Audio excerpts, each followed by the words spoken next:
Assalamualaikum warahmatullahi wabarakatuh. Hai anak-anak kelas 8. Bagaimana kabarnya hari ini? Semoga kalian tetap dalam keadaan sehat dan jangan lupa untuk tetap stay at home ya. Alhamdulillah, untuk hari ini Ustazah Erna bisa kembali lagi menyapa kalian di pelajaran matematika tentunya, dan kita masih tetap di bab yang sama, yaitu adalah bab sistem koordinat. Hanya saja untuk hari ini kita akan melanjutkan materinya, yaitu adalah tentang posisi garis terhadap sumbu X dan sumbu Y. Hanya saja sebelum kita masuk ke materi berikutnya itu, kita akan sedikit mengulas tentang materi yang kita pelajari pekan sebelumnya.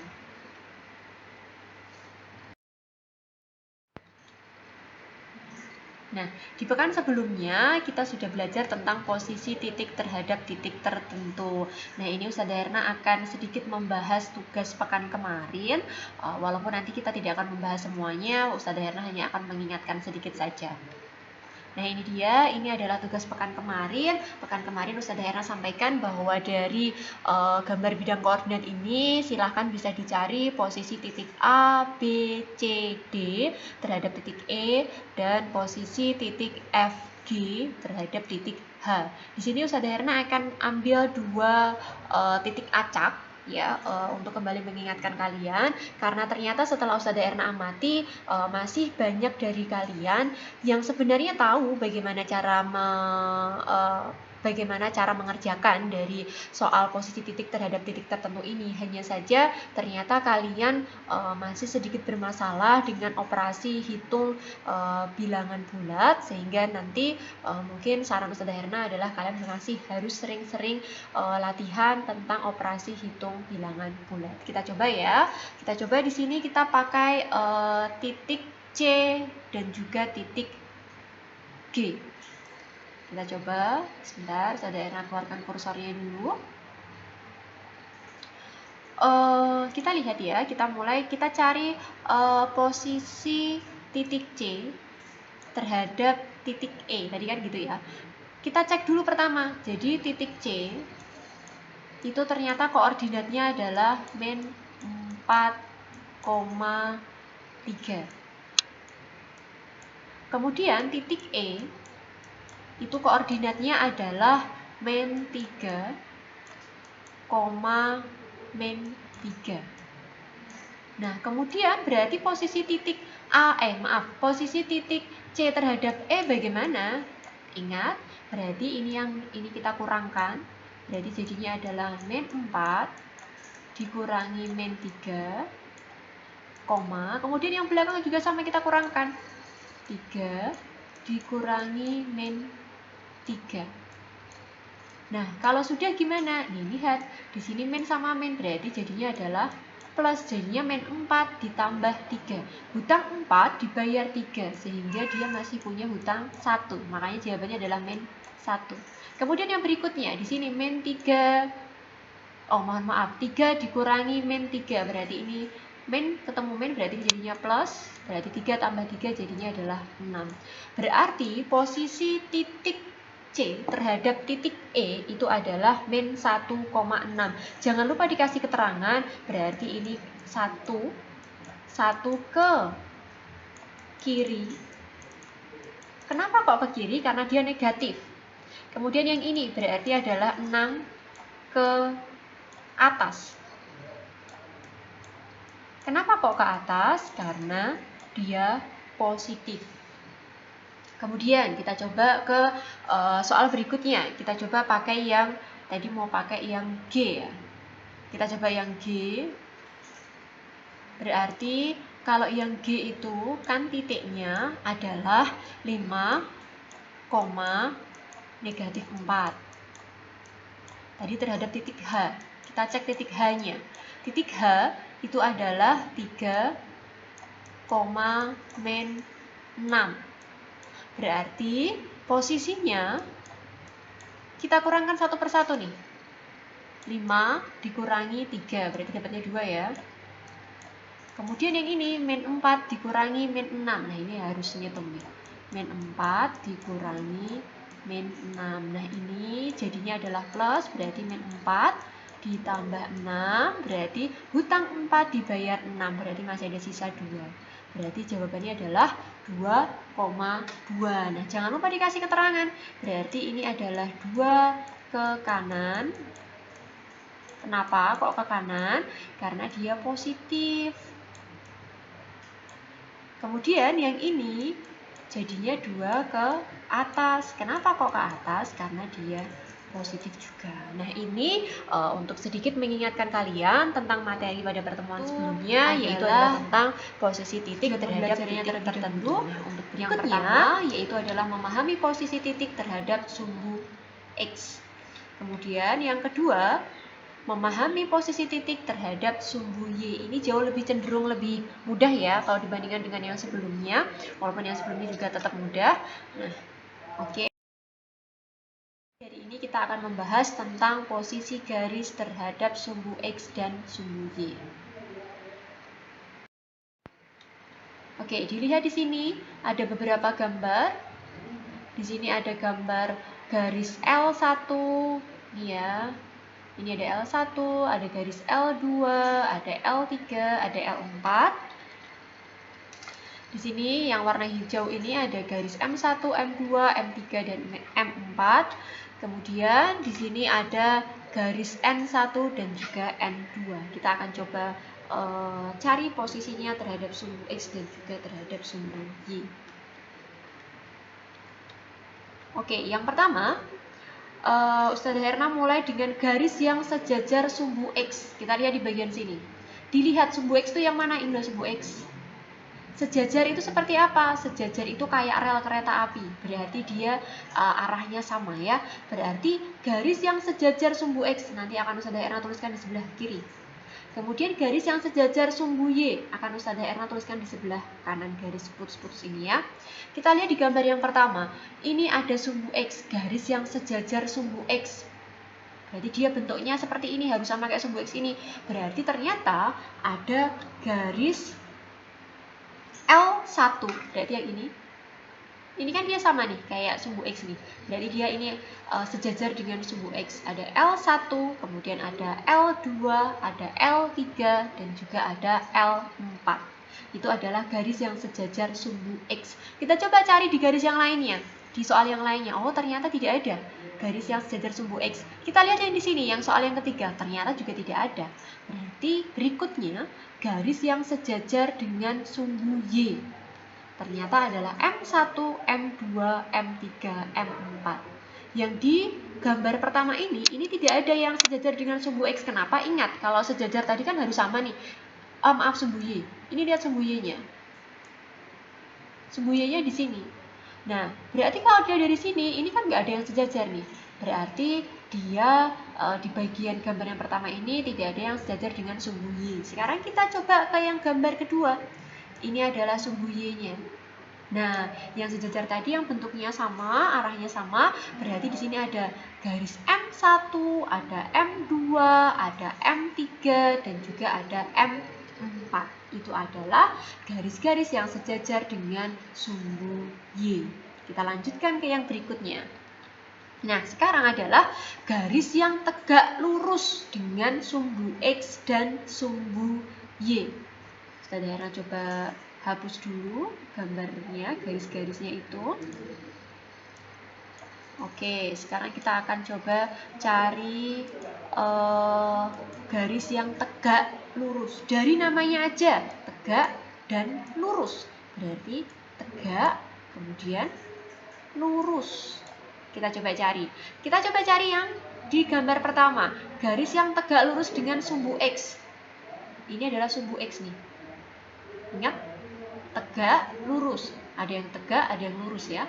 Ini berarti X-nya ini ternyata tidak ada. Jadi kalau tegak lurus itu biasanya dia bentuk gambarnya hampir seperti ini. Di yang gambar pertama ternyata tidak ada. Kita coba di yang gambar kedua. Ini adalah sumbu X-nya. Ingat tadi tegak lurus dengan sumbu X. Ini sumbu X, yang tegak lurus yang mana? Oh, ternyata ini semuanya tegak lurus nih. Nah, ini kan tegak lurus nih, berarti M1 itu tegak lurus dengan sumbu X. Dilihat lagi ini, oh ini tegak lurus juga. M2 berarti tegak lurus dengan sumbu X, M3 pun juga sama. Nah, ini tegak lurus juga. Nah, ini M4 pun juga sama tegak lurus. Berarti garis yang tegak lurus dengan sumbu X itu adalah M1, M2, M3, dan M4. Kita coba cek di gambar ketiga. Ada nggak yang tegak lurus dengan sumbu X? Ingat tadi harus gini ya, berarti oh ternyata tidak ada. Berarti garis yang tegak lurus ini dari 3 gambar ini yang tegak lurus dengan sumbu X itu adalah M1, M2, M3, dan M4. Kita lanjutkan. Sekarang kita coba cari garis yang tegak lurus dengan sumbu Y. Sumbu Y yang tegak ya ini ya. Berarti ini lihat nih. Ini Y itu tegak, berarti kalian cukup cari lurusnya saja. Lurus berarti yang mana? Oh ini. Berarti L1 itu tegak lurus dengan Y. L2 juga sama. L3 pun sama. L4 pun sama. Berarti garis yang tegak lurus terhadap sumbu Y itu adalah garis L1, L2, L3, dan L4. Kita coba cek nih di yang gambar kedua ada nggak? Ini lihat nih. Ini adalah Y-nya, tegak ya, berarti kita cari lurusnya. Oh, ternyata tidak ada. Di gambar kedua nggak ada.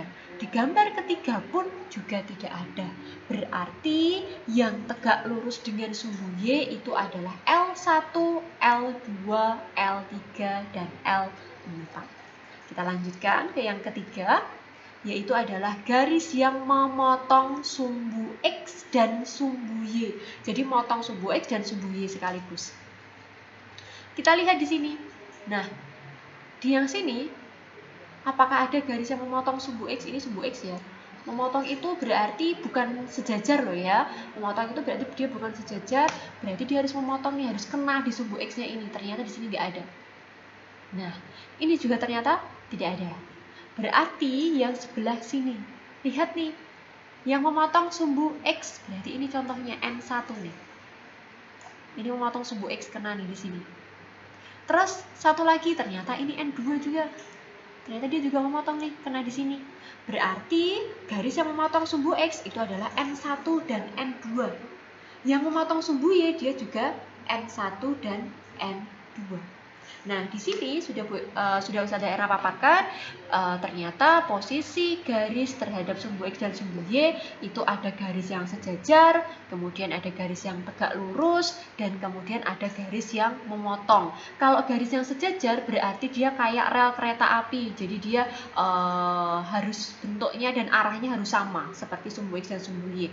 Kemudian kalau tadi yang tegak lurus berarti dia kayak membentuk huruf L ya, atau mungkin huruf tambah ya. Jadi kayak ini, dia namanya adalah tegak lurus, dan dia untuk tegak lurus itu selalu membentuk sudut 90 derajat.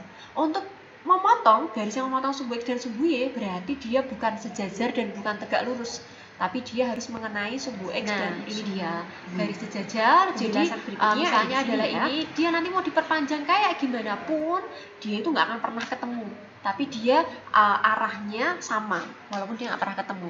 Jadi contohnya adalah ini. Nah, jadi garis sejajar itu adalah suatu kedudukan dua garis pada bidang datar yang tidak mempunyai titik potong.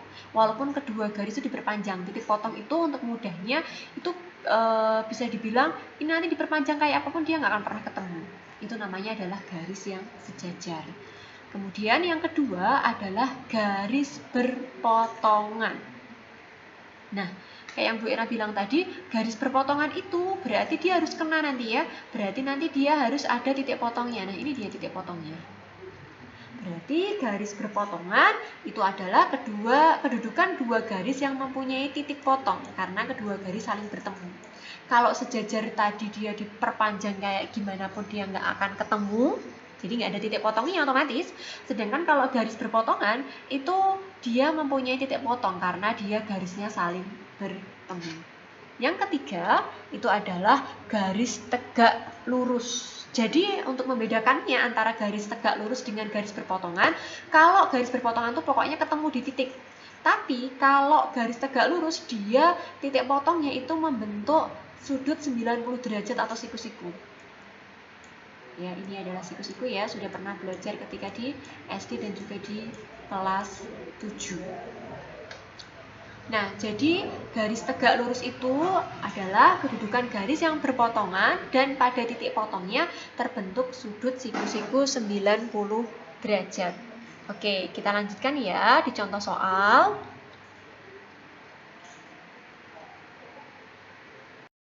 Nah, yang berikutnya, contoh yang pertama, yaitu adalah diketahui titik A 3,2, B 3,6, dan C min 5,2. Pertanyaan yang A, jika dibuat garis melalui titik A dan B, bagaimana kedudukan garis tersebut terhadap sumbu X dan sumbu Y? Kita coba nih. Nah, di sini sudah ada bidang koordinatnya. Jadi, kita coba cek pertanyaan yang A. A ini kan mintanya dia A dan B. Berarti kita gambarkan dulu saja titik A. Titik A 3,2 ada di mana? Berarti X-nya 3, Y-nya adalah 2. Berarti ada di sini yang berwarna hijau. Ini adalah titik A 3,2. Yang berikutnya adalah B. B adalah 3,6, berarti X-nya adalah 3 di sini, Y-nya adalah min 6, berarti nanti ketemunya di sini. Nah, berarti disinilah titik B 3,6. Nah, dari sini bagaimana jika dibuat garis melalui A sama B, jadi dari A sama B ini titiknya, kita buat garis. Nah, yang ditanyakan itu adalah kedudukan garis terhadap sumbu X dan sumbu Y. Kita coba buat garisnya dulu. Nah, garisnya jadilah seperti itu. Berarti kalau sudah dilihat, kita coba garis ini terhadap sumbu X. Kita coba jawab yang pertanyaan yang A. Kalau terhadap sumbu X, apa yang terjadi? Ternyata garis ini dengan sumbu X ini kan berarti dia adalah tegak lurus. Kenapa kalau tegak lurus? Nah, ini lihat, ini tegaknya, ini adalah lurusnya, dan dia membentuk sudut 90 derajat titik potongnya. Kemudian sekarang kita coba cari nih kalau terhadap sumbu Y. Dilihat garis ini adalah garisnya, ini adalah sumbu Y-nya. Lihat nih, bentuknya sama, arahnya sama, berarti dia adalah sejajar. Ini tadi kalau terhadap sumbu X dia tegak lurus, kalau terhadap sumbu Y dia adalah sejajar. Kita lanjutkan ke pertanyaan yang B. Jika dibuat garis jika dibuat garis melalui titik A dan C, A-nya sudah ada di sini, C-nya kita buat titiknya. Berarti C-nya adalah negatif 5,2. Berarti dari sini A dan juga C ini akan dibuat garis. Ternyata garisnya jadinya adalah seperti ini. Berarti ini ya, garis yang warna ini ya. Kalau sudah seperti ini gimana? Kita coba cari terhadap sumbu X seperti apa. Coba diamati. Terhadap sumbu X, ini adalah garisnya tadi. Terhadap sumbu X, nah ternyata dia arahnya sama, berarti dia sejajar. Kemudian, kalau terhadap sumbu Y bagaimana ya? Kalau terhadap sumbu Y, kita coba lihat. Ini garis ini ada garisnya terhadap sumbu Y, ternyata dia tegak lurus. Karena dia membentuk sudut 90 derajat. Jadi dia garis ini tadi terhadap sumbu Y dia adalah tegak lurus. Kemudian yang C, jika dibuat garis melalui titik B dan C. Ini ada B dan C. Bagaimana kedudukan garis tersebut terhadap sumbu X dan sumbu Y? Nah, dilihat. Dibilang sejajar sama sumbu X enggak, dibilang sejajar sumbu Y juga enggak, kemudian dibilang tegak lurus juga enggak karena dia miring. Berarti kalau tidak, berarti dia garis itu terhadap sumbu X dan Y itu adalah berpotongan. Oke, kita lanjutkan ya. Di yang contoh kedua, gambarlah garis L yang tegak lurus pada sumbu X berada di sebelah kanan dan berjarak 5 satuan dari sumbu Y. Kita coba ya. Nah, di sini sudah ada bidang kartesiusnya. Kita coba kerjakan soal nomor 1. Amati baik-baik. Kita diminta menggambar garis L. Garis L ini harus tegak lurus dengan sumbu X. ini sumbu X ini lurus, berarti kita butuh tegaknya saja. Berarti nanti gini ya. Terus dia harus di sebelah kanan, berarti sebelah kanan tuh yang ini. Dan berjarak 5 satuan dari sumbu Y. Ini sumbu Y harus 5 satuan, berarti kita coba 1, 2, 3, 4, 5. Berarti garisnya adalah ini. Ini adalah garis L. Garis L tadi dia tegak lurus dengan sumbu X, kemudian dia berada di sebelah kanan dari ini sumbu Y dan berada 5 satuan dari sumbu Y. Ini adalah garis L. Kemudian soal yang kedua, gambarlah garis M yang tegak lurus pada sumbu Y. Oke, ini sumbu Y. Ini sudah tegak ya, berarti kita biar jadi tegak lurus kita tinggal butuh lurusnya saja. Garis M yang tegak lurus pada sumbu Y berada di bawah, berarti di bawah sini. Dan berjarak 4 satuan dari sumbu X, karena tadi ada di bawah, berjarak 4 satuan dari sumbu X. Berarti kita coba buat. Berarti 1, 2, 3, 4. Berarti harusnya ada di sana. Kita coba buat. Nah, ini dia adalah garis M. Garis yang tegak lurus terhadap sumbu Y dan berada di bawah, kemudian berjarak 4 satuan dari sumbu X. Sekarang kita ke soal yang ketiga. Gambarlah garis K yang melalui titik P, min 3, min 5. Berarti dibuat dulu titiknya. Min 3, min 5. Ada di manakah? Nah, ternyata di sini min 3, min 5 ini adalah titik P. Nah, kalau sudah, dia mintanya dari titik ini dibentuk garis, tapi dia nggak sejajar. Nggak boleh sejajar sumbu X, nggak boleh sejajar sumbu Y. Berarti harusnya apa? Kalau tidak boleh sejajar, berarti kita bisa buat jadinya adalah berpotongan. Berarti bisa dibuat garis seperti ini boleh. Ini ya, ini garis K. Ini berarti dia garis K ini yang hijau ini dia nggak sejajar dengan sumbu X dan dia juga tidak sejajar dengan sumbu Y. Atau bisa juga dengan satunya ini. Nah, ini juga boleh. Kalau seperti ini jawabannya juga boleh. Berarti dia tidak sejajar dan juga dia tidak sejajar sumbu X dan juga tidak sejajar dengan sumbu Y. Nah, itu mungkin yang dapat Ustazah Erna sampaikan terkait tentang posisi garis terhadap sumbu X dan juga sumbu Y. Ini adalah materi terakhir kita untuk bab 1 yaitu sistem koordinat. Berarti pekan depan insya Allah Ustazah Erna akan mulai berikan ulangan harian atau penilaian hariannya. Nanti sistemnya seperti apa akan Ustazah Erna jelaskan. Mungkin itu saja yang dapat Bu Erna sampaikan. Semoga materi yang hari ini Ustazah Erna sampaikan bisa kalian pahami dengan baik. Semoga pun juga sudah semakin jelas tentang materi sistem koordinat ini. Mungkin jika nanti ada yang masih dibingungkan, ada yang mau ditanyakan, nanti bisa kita bahas lewat grup WA. Mungkin itu saja. Kalau ada benarnya datangnya dari Allah, kalau banyak salahnya datangnya dari Bu Erna. Cukup sekian. Wassalamualaikum warahmatullahi wabarakatuh.